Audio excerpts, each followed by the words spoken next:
Socializing 31.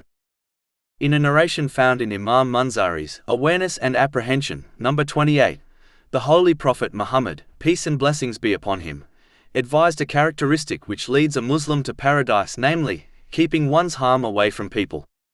This is vital to fulfill, as according to a narration found in Sunan an-Nasai, number 4998, a person cannot be a true Muslim or believer until they keep their verbal and physical harm away from a person and their possessions, irrespective of their faith.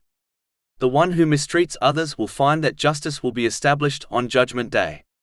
They will be forced to give their good deeds to their victims and, if required, take their sins.